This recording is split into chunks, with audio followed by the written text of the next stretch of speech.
The fool who flipped cars. Michael Carter had always been the punchline of every joke. From his earliest days in school, he was the boy everyone dismissed, the boy everyone underestimated. Born and raised in San Diego, Michael was a quiet, introspective child with a love for tinkering with broken things. An old toy, a malfunctioning radio, or a rusty bicycle. But this passion was often overshadowed by his awkwardness and his inability to excel in academics, which earned him the cruel nickname Fool from his classmates. At home, life wasn't much kinder. His family, while not outright hostile, were far from supportive. His older brother, Anthony, was a straight-A student who eventually went on to become a lawyer, and his younger sister, Sarah, was a budding artist celebrated for her talent. Michael, in comparison, seemed like the black sheep. His father's favorite refrain was, "Michael, why can't you be more like your siblings?" His mother would sigh and shake her head whenever he tried to explain his dreams of building something out of nothing. Michael's high school years were a battleground. Bullies made him the target of their pranks. Teachers overlooked him, and even his closest friends would often laugh at his grand ideas, dismissing them as the wild fantasies of a fool. "You'll never amount to anything," his chemistry teacher once sneered when Michael failed yet another test. But nothing stung more than the heartbreak that came in his senior year.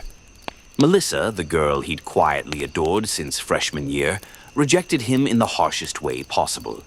He had mustered all his courage to confess his feelings, only for her to laugh in his face. "You," she scoffed. "Michael Carter, the class clown. You couldn't even afford to take me to McDonald's, let alone on a real date." Her words crushed him, and her laughter echoed in his mind for weeks. After graduation, Michael found himself drifting aimlessly. He tried community college but dropped out after a semester, feeling more lost than ever. His family's disappointment deepened, and Michael often overheard whispered conversations between his parents, lamenting how they had failed to raise him right. For a while, he worked odd jobs, fast food cashier, warehouse stalker, janitor, but nothing felt right. He spent his nights in a cramped studio apartment, staring at the ceiling and wondering if everyone had been right about him. Maybe he really was a fool. Everything changed one fateful day when he was driving down a dusty street on the outskirts of San Diego. His old, beat-up Honda Civic sputtered and died, forcing him to pull over in front of a small car lot. The place was unremarkable. Faded signage, a few rows of used cars, and a grizzled man in a grease-stained shirt leaning against the hood of a rusted Ford. "Need help?" the man called out, his voice rough but kind. Michael nodded, explaining his car trouble. The man, who introduced himself as Hank, offered to take a look. As Hank worked, Michael couldn't help but admire the ease with which he diagnosed the problem. "This car's got potential," Hank said, slamming the hood shut. "Needs some love, though. Ever thought about fixing cars?" Michael chuckled bitterly. "I can't even fix my own life." Hank looked at him thoughtfully. "Everyone's got to start somewhere, kid. You ever flip cars?" "Flip cars?" Michael asked, confused. "Buy junkers, fix 'em up, sell 'em for a profit," Hank explained. "It's not glamorous, but it pays the bills if you've got the know-how." Michael's mind raced. He remembered the joy he used to feel tinkering with broken things. Maybe this was something he could actually do. Over the next few weeks, Michael returned to Hank's lot after work, learning everything he could about cars. Hank became an unlikely mentor, teaching Michael the basics of car mechanics, negotiation, and the art of spotting a deal. Michael scraped together what little savings he had and bought his first junker, a rusty Toyota Corolla.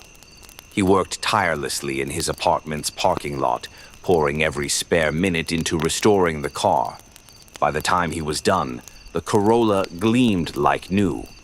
Michael listed it online and sold it within a week, earning a modest profit. The thrill of that first sale ignited something in him. For the first time in years, Michael felt a sense of purpose. He bought another car, then another, gradually building his skills and reputation.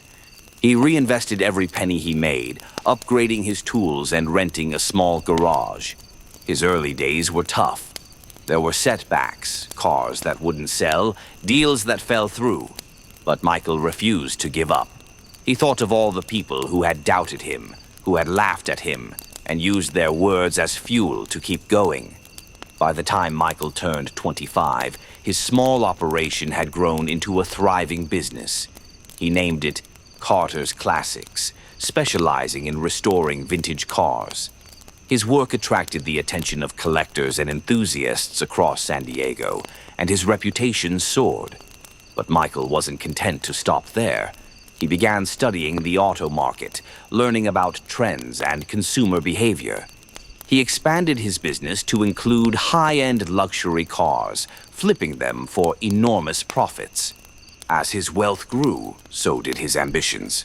Michael opened multiple locations across California, hiring a team of skilled mechanics and salespeople. He invested in marketing, building a brand that was synonymous with quality and trust. By the time he hit 30, Michael Carter was a millionaire. By 35, he was a billionaire. Michael's transformation was the talk of San Diego.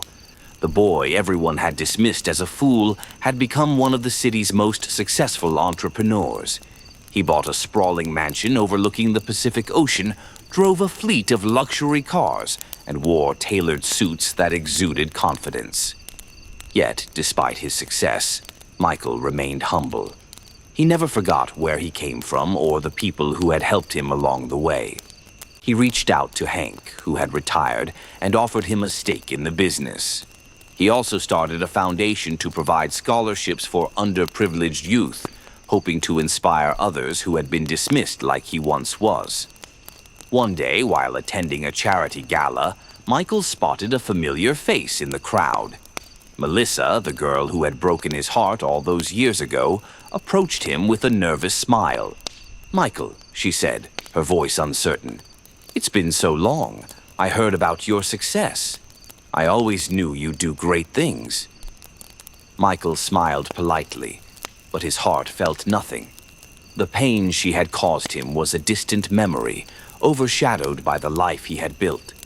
"Thank you," he said simply, before walking away.